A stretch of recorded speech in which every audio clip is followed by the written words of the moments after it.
Okay, we're back for a bonus episode of the Good Music Show. I'm your host, Danny. I'm Julius. I'm one of your hosts. I shouldn't say I'm your host. I'm leaving it up to you to claim your status.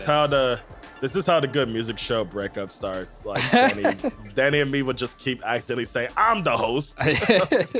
Here's my special guest. Yeah, we all know what we mean. You ever watch On Cinema, the Tim Heidecker web series? I haven't watched it. Like, one of the funniest running jokes in there that is just very basic. It's basically just this, where Greg Turkington is basically almost every single episode. If he's ever gone, it's for like a dumb plot joke or something. Yeah. But he is never, ever referred to as a co-host. He's always just, I have a special guest for y'all here, Greg Turkington. Like, he's not even like just special guest Greg Turkington. He's like, it's always like supposed to be like a surprise. Yeah. Despite he's there every week and he has more segments than even Tim. Like, he's more invested in making the show than him. Yeah, definitely. Where I feel like as long as we have that in mind, I don't care if you disregard me as a host. Yeah, I'm one of the hosts, and Danny is like the three Beatles, and I'm Ringo. I'm just happy to be here. We're working it out. Yeah. But yeah, so we like to keep it fun and enjoyable here on the Good Music Show. But every once in a while, things happen in life that are not fun. And I gotta say, we're recording this on Wednesday, and on a couple of days ago, our fall episode came out, and it felt weird kind of promoting it. Like, I mean, there's been a lot of stuff going on. Don't get me wrong, especially stuff that is happening not outside of the United States, but there's also been a lot happening just in the United States, and it was a little like, just one of those things where you just kind of feel like gross. I'm speaking specifically of the whole stuff in like North Carolina, Tennessee, the Hurricane Helene stuff. It's really bad. And I encourage you I donated some stuff yesterday. I encourage you to look into that, because by the time this gets out, they're still going to need some help. Because shit like this doesn't get fixed in just a few weeks or even a few months. Like, it's like, that place will be recovering for the rest of us, like for as long as we're going on. You know what I mean? Because I feel like what sucks our generation, we were kids when Katrina happened, and as we get older, we understand why the hell that was such a tragedy. That was like a breaking point for people when it came to like a president like Bush. Is that when a government can't prep for something that should be obviously prepped for, why the hell are we like, what are you here for? What are you taking my money for? What are the taxes for? You know what I mean? Where it's just another example of just the system failing us, because that's how it's supposed to be propped. Where I will second Danny on donating if you can, because those people are very much in need of help right now. Because as usual, even annoys me about it, like, not to get too deep into it, I hate that the claim of like, well, he had all this time to leave is already coming back. Where, what the fuck are we doing with that? Like, why is that the first thing on your mind? Yeah, exactly. And I don't think it was even true. I think people had like hours to prepare, if that even. Hours, and also you're telling people to abandon their lifelong homes. Yeah. We don't know any of these people's predicaments. We don't know what the hell they have going on around them. And you're telling them, just abandon everything. You know. Yeah, it's a tough thing to do, where when you have to make that decision yourself, you're going to be shocked that you're not, oh, well, I got time, Yeah. You'll never know what it's like, and I don't know what it's like, but it's just messed up. And that area is actually pretty close to me personally. Like, we take trips to Asheville, like, pretty much every year. And then specifically, like, the Lake Lure area, we make a point to drive out to that area. There's this one place we like to eat at. There's, like, this thing called the Flowering Bridge that has all these plants on a bridge where you can walk through and see what all of them are. There's like labels and everything. It's really cool. And that area is just completely destroyed. Like, it's gone. And it's really hard to even think about, but they're in the process of trying to fix it. And if you can help, definitely recommend doing that. But it's just a bummer. And then the other thing that happened this weekend is the loss of a great songwriter, Kris Kristofferson, who you may know through his roles in movies or his timeless songs that have been covered by countless people. And he's been battling some, issues for a while. I think he had Lyme disease, which caused like memory issues and stuff. But most recently, he appeared at Willie's 90th birthday party. And if you're in the mood for a good cry, I would recommend looking up the video of him with Roseanne Cash, and as she sings one of his songs, and he sings along with her, like despite everything he's been through, health wise. But yeah, so just thinking about that on this bonus episode today, it's a little bit of a downer, but it's nice to celebrate, to see everyone celebrating his life and just everything he's done is for music, which it's really honestly very impressive. Like, he's one of those people that, like, I think I saw someone tweet like, oh, I didn't even read it fully, so I don't know why I'm bringing it up. But I assumed I probably did. We have similar timelines. I assumed what they said was something like everyone's first album is bad, and that couldn't be further from the truth with Kris Kristofferson. There's every once in a while you'll see an artist's first album, and every song on it is one of their biggest hits of all time because they had all this creative energy and were finally given a chance to prove themselves with their first album. Willie Nelson is like that. Like, if you look at all the songs on his first album, they're all hits for other people or just classic songs. But yeah, Kris Kristofferson's first album was one of those where it's like, how did this one person have so much to say just so early in their career? But it's just because I think just the way he grew up, he got the Rhodes Scholarship to go to Oxford in UK, and his family was really strict and like forcing him to go into the military. But when he dropped out, they disowned him because he wanted to be, a musician and a poet, basically. But, his first album's got the song To Beat the Devil, Me and Bobby McGee, Help Me Make It Through the Night, Just the Other Side of Nowhere, For the Good Times, and Sunday Morning. I mean, these are all like stone cold classics. And it's just crazy, like how good all these songs are. So if you're not fully aware of Kris, I definitely recommend either checking out that album or just go on a playlist to find all the covers of, because like I said, countless people did his songs, and they're just all really good. So just wanted to shout that out. We've lost a lot of well, of course every year you lose a lot of celebrities, but like there's been some notable ones. Specifically dealing with music, like Steve Albini and Rich Homie Quan most recently. Yeah, rest in peace. Yeah, so I don't know if we do a tribute episode or something like that, but I mean, I definitely am game to like ruminate on that part of it all, because I feel like when it comes to like musicians like of this level, especially with Kris Kristofferson passing, for me, it's just always fascinating because like you see so many, like it's rare when you see a legend like this go out and all you just see are just great stories. Yeah. Like not just compliments of the great work he's done, because he's clearly an influential artist. I will clarify that. Like I haven't listened to most of his music. Like maybe I've heard snippets from his Star is Born remake, but like I'm not familiar with him as a musician. I'm very familiar with him as an actor, where I love his performance in Heaven's Gate, which is a criminally misunderstood Hollywood film that definitely led to the closure of a studio because of how bad it flopped. But it came out at a time where just nobody was trying to hear it, because it's completely about how America became the capitalist hellscape it is now, like it's about the ruminations of that.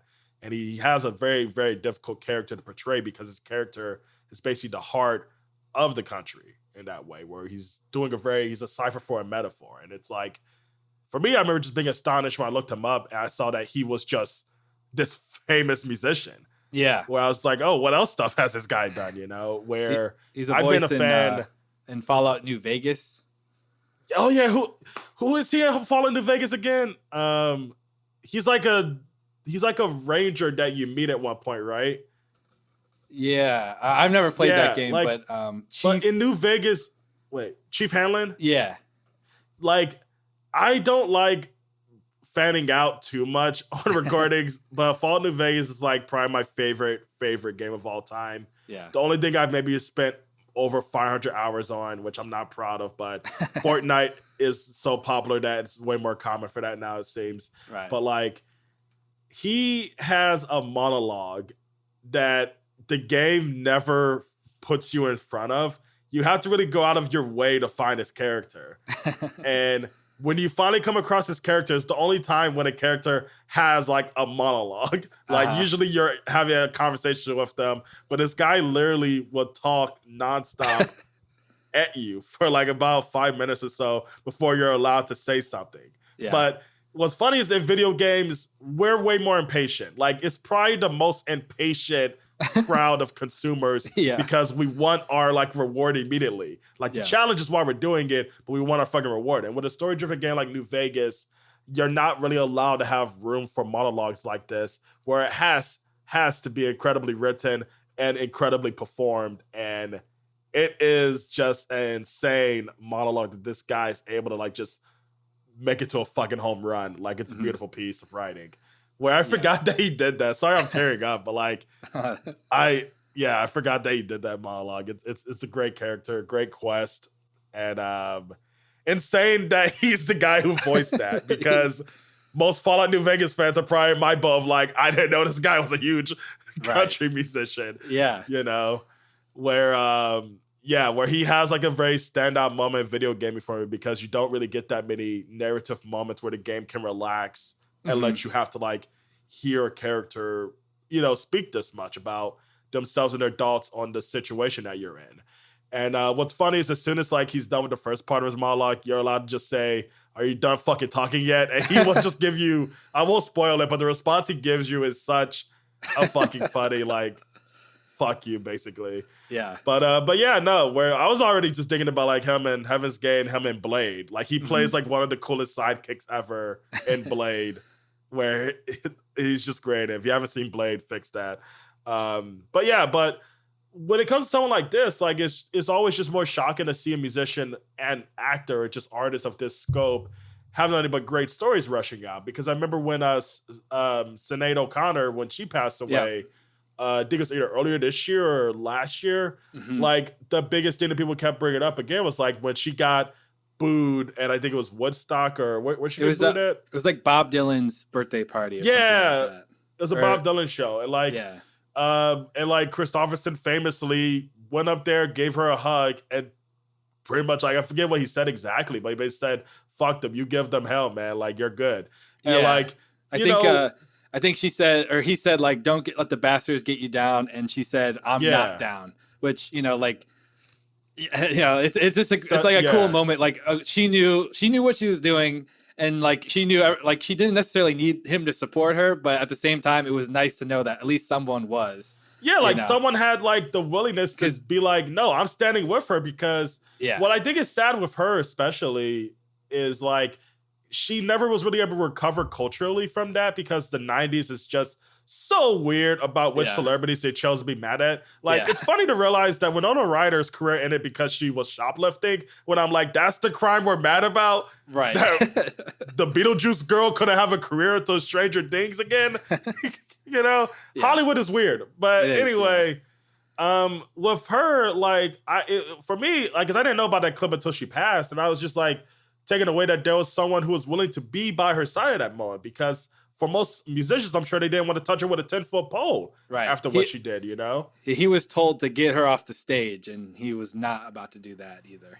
Yeah. So he just went up and offered a moment of support. And then he ended up writing a song called Sister Sinead about the experience, and about, like, basically how he was inspired by her, so... Laying soft against my skin, like the shadows on the wall. Come and lay down by my side till the early morning light. All I'm asking is your time.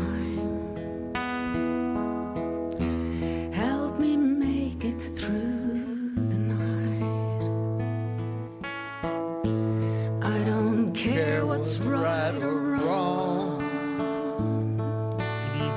and from going from that, which like we try not to like. I mean, me and Danny are both political people. We talk politics constantly, and we try not to like overdo it with this show, despite our listeners, I'm sure, are similar to us.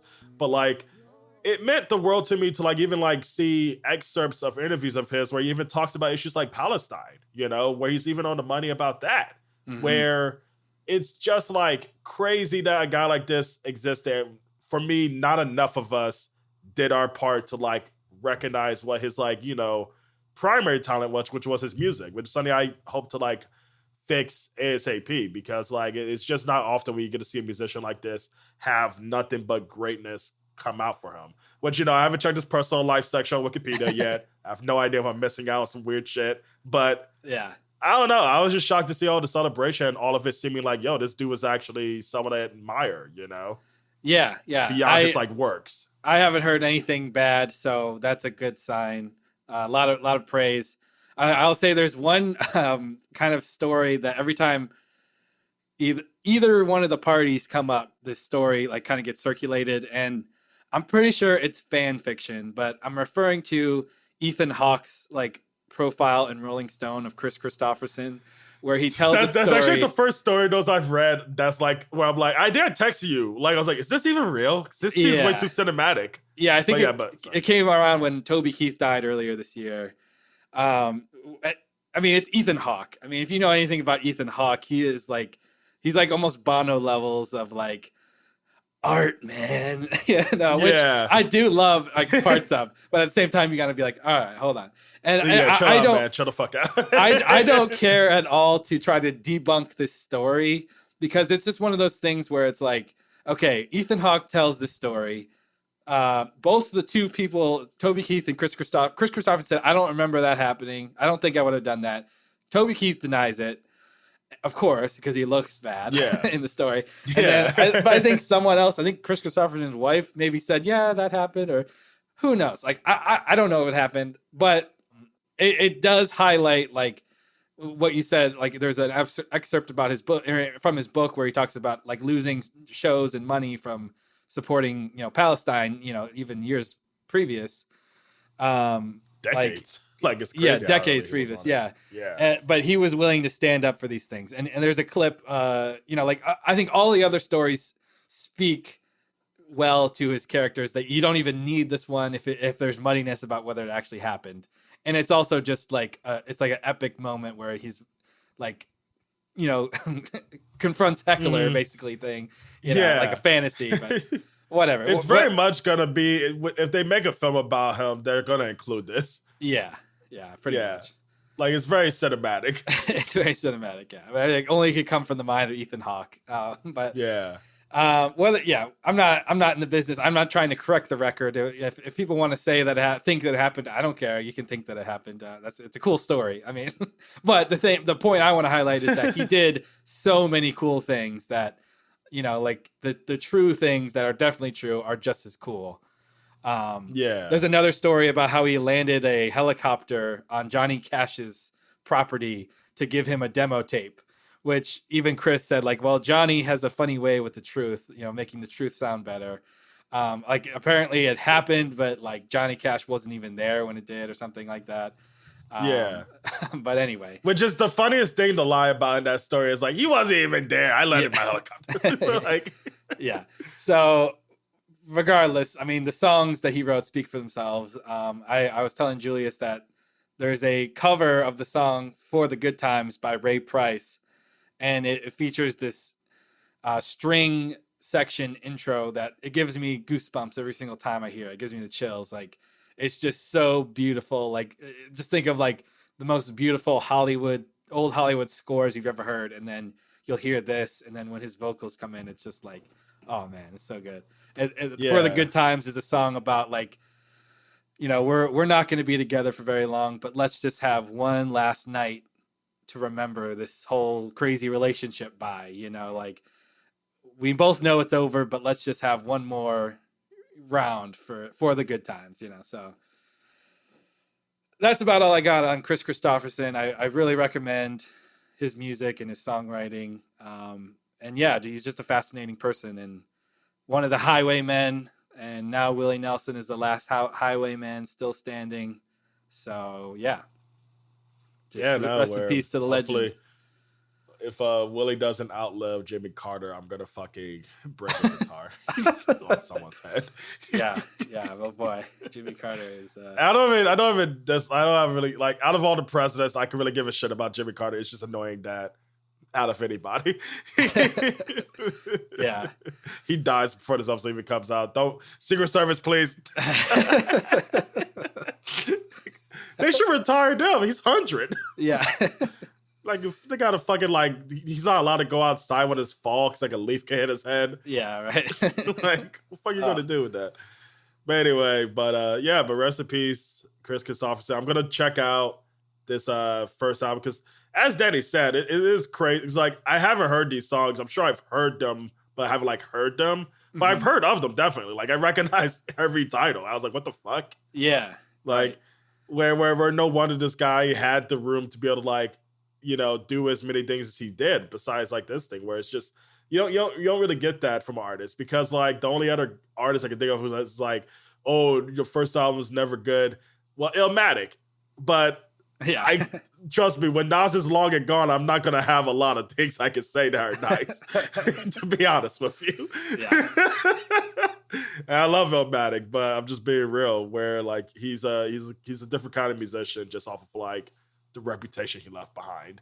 Because to even pivot to like another loss that I don't think we had a chance to talk about much yet, Rich Homie Quan, like, is just undeniable. He was like one of the like most exciting things about that scene of trap music when it was first going with like, you know, early Migos, Young Thug, and like Future reaching his peak, where Rich Homie Quan had his own really good like niche corner and all of that. And not even niche, like he was honestly bigger before any of them, before they even blew up. Like he was big before Young Thug was, before Migos, before all of them really. And like where without him, you don't really have the audience being ready for the experimentation that those guys are bringing in.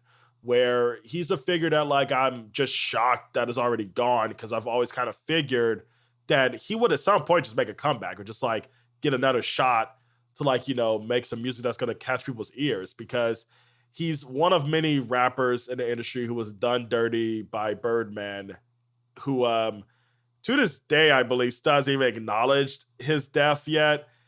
If he has, I haven't seen it. But reason why I even bring it up is that the day after, 2 days after Rich Homie Quan passed away, Birdman started the whole like, why isn't Lil Wayne doing the Super Bowl? Who is another rapper he's wronged. And I think it's just crazy to be the guy who's like, I'm going to fucking make this whole dumb discourse that doesn't matter happen. But for an artist who like he directly impacted and like gave, you know, still at the end of the day, a platform to like, you know, blow up off of, no acknowledgement, that's just cold. Because I feel like Rich Homie Quan is a rapper I feel bad about because the industry did do him dirty. Like, he never really fell off. The industry just moved on because there was just other things that they wanted to like pay attention to instead, and less people worked with him, you know, where right. I think he was dealt a bad hand and it left him with a very, very unfortunate end that should have been avoided if the industry like done way better by him. Where if you never listened to the tour Part 1 by Rich Gang, fix it, because it's probably like easily a top 10 mixtape ever just off of that. Like it's Young Thug and Rich Homie Quan right before they're in their prime. This might be the tape that got them right in their fucking prime. Oh yeah, easily. Because it's before Barter 6, I think, and it's before, well, it's in the midst of like Rich Homie Quan's like whole streak of like amazing mixtapes that all have the like same conceptual title of like I will never not go in. I kind of want to read some of them off because they're like insane just to read out. Yeah. Well, when I heard about the news, I put on the tour Part 2 because I wasn't totally familiar with it, but it turns out I knew actually a lot of the songs that were on it, just maybe re-released in different names on Spotify or whatever that came out. Oh yeah, they get a lot of weird second lives as like fake leaks, despite like you said they already exist. Yeah. But yeah, and I listened to just like the songs that featured Rich Homie Quan because I already know how great Young Thug is. He's got a lot of great solo songs on that tape too. But I was just really impressed like immediately with how good it was when I put that on. on YouTube. Yeah, no, where he has like his own, like that's the reason, because like I remember I'll never forget when this interview first came out. It was like 2012 or sometime later. He was getting interviewed by one of those like just weird YouTube channels that just has a guy with a mic and a camera, and it's like, hey, I caught you before your show, can I ask you some questions, like that kind of thing. Yeah. And the reason why I find that shit weird is that they're not making money off it. They're just, I don't know what their purpose is besides like clout. These interviews, you know. Which, shout out to that. It's like the only way you really get good interviews out of rappers like this, because by the time Rolling Stone ever gets to them, they're so fucking quiet, you can't even get an answer out of them. You know, but something he says in an interview that was so controversial when he said it was that me and Thugger are the new Outcast, where no one wanted to hear that in that year he said that. I think it was 2012, 2013. And I was the only one who was like, I mean, I don't see any other rappers who are like rapping in ways that like I am just always awestruck at, where I think the most unfortunate thing for Rich Homie Quan was that he had to rap next to Young Thug, you know? Right. Who is like, you know, rightfully seen as like this, you know, new kind of rapper, you know? Yeah. But he still held his own in such a great way, where I finally got his list of mixtapes up. I just want to read some of them real quick. It starts with, I go in on every song, still going in reloaded. I promise I will never stop going in. Classic tape. If you ever think I will stop going... If you ever think I'll stop going in, ask RR, Royal Rich, in case you don't know who that is. And that's the last of the series, which I think is sad that he did stop going in on the mixtape titles, but I will be one to say I'm assuming he never stopped going in. Yeah. Where I love that he kept that going for himself. But yeah. I don't have much else to say on him. I just need to like speak my piece on it because I don't know which episode it is, but I feel like I made a joke on him just for the sake of being like, he's not popular anymore. Well, I will admit that like I was a fan, and I regret ever like forgetting that, because he, like all the other ATL rappers I'm still obsessed with, was on my playlist like all over it. You know what I mean? So just tough to see a scene like this going out the way it is, like with Takeoff and Rich Homie Quan gone, and like Trouble, and you have Young Thug potentially going to jail for stupid shit. Someone said on someone did admittedly just made a joke, was like, I mean, he probably did it. I'm like, I don't care. I don't care. That's my take on it. Yeah. But like whatchamacallit, him potentially going to jail, Future having a very weird era of like, oh, is he still great? And then like he just has like a few songs where it's like, oh, I don't know anymore. Where ATL rap is in an interesting era, but I just was never expecting the tragedy that has to like ruminate for this current era with like a lot of artists going away too soon. Where rest in peace to all the ones that have been lost just for shit that's so could be so avoided. Because what bugs me all the time is that they're all so young, you know? Yeah. Like definitely. I think Rich Homie Quan is literally a year older than us. Yeah. That seems to be a common thing. Yeah. People dying young in the rap world. But well, just want to pay our respects, where this show's not always ha-ha, because music isn't always ha-ha. And it's not always good. Sometimes it's bad news, and this is us dealing with it, you know? Yeah. Well, I think it'll be a short one today, but before we wrap up, do you have any music updates outside of the show? I've got a couple, but just a minor thing. I mean, like, I've been checking out some really cool stuff lately. Some, like, really cool new music lately. Like, you never heard of MKG? Yeah, the name's familiar, but yeah. No, it's like it's a name I heard of for years now, but I just avoided it because it looked really stupid to me. It's MK.GEE. And I was wrong. He is incredible. If you haven't heard his new album, The 2-Star and the Dream Police, check it out. It's insanely good rock music that I'm shocked that a guy his age is already making. Like, he is, I don't even fucking know, but he's young. Yeah. But I checked that out. I checked out Mick this G. other dude. Yeah, Mick G is how he prefers people to say. He's the same age as me. Why the fuck am I dick riding? But anyway. D-John is this other artist I checked out recently who works with Mick G. They're both just great. They have just great sounds. Or if you haven't checked out either, they're guys who have been doing it for years, and he finally dropped debut tapes that showcase the potential that their earlier stuff always hinted towards, in my opinion. Yeah, nice. Yeah, I've listened to 2 debuts. Speaking of debut albums, I listened to Pablo Honey. I made it pretty much all the way through. Yeah, so now I know how to play guitar. Yeah, there's some definite duds on that one, but there's some kind of cool songs on it. But I definitely get why you said I could skip it. But I listened to it anyway. But better of a debut album, I listened to People's Instinctive Travels in the Paths of Rhythm, the first try. Yeah.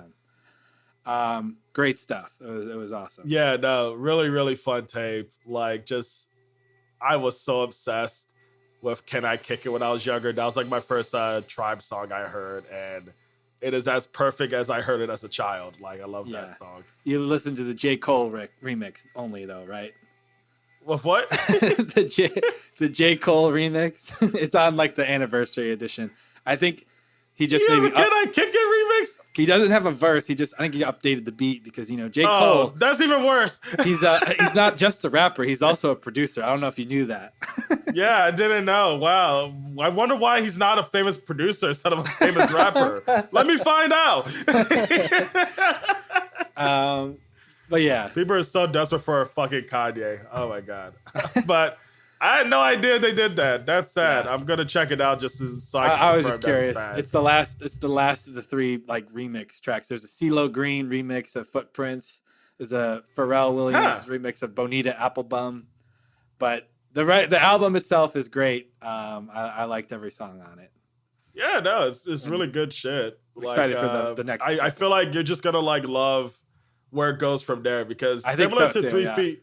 Yeah, similar to 3 Feet High and Rising, it's just a really great debut overall that just like pushes you into like why this group is unique. Where now you get to see how they never stop experimenting upon that. Yeah. And how it just gets cooler and cooler. Because my thing is, I feel like with plenty of artists with their debut albums, it's just like it's all there. They don't know where else to go from here. They gave it all. And you can tell them the follow-up work because they're constantly trying to catch that same energy. Whereas with Tribe Called Quest, you get to hear more Phife Dawg, you get to hear more of like their other ideas with music, and like it's just Q-Tip just keeps getting better, which is just a shocking thing. Where I think his best rapping ever is on their last album, which is something that I can't say about most fucking groups, Yeah. Where just a great debut that you're gonna have a fun time getting to everything else after. Yeah, I'm definitely excited. Especially because I've heard some stuff from the next 2 albums, so I'm really excited to get to those. But I remember Bonita Applebum used to confuse me a lot. Yeah. Yeah, I was like, I didn't know a rap song could just be this. Yeah. Like I didn't get it until I was like in high school. I was like, oh wait, no, this is the best shit ever. So I was like, why is he not rapping? It's a good beat. You should try rapping on it. They should have let young Julius into the studio to whip him into shape. Yeah. But yeah, no. Glad you checked that out. Yeah, me too. So I forgot one last fucking thing.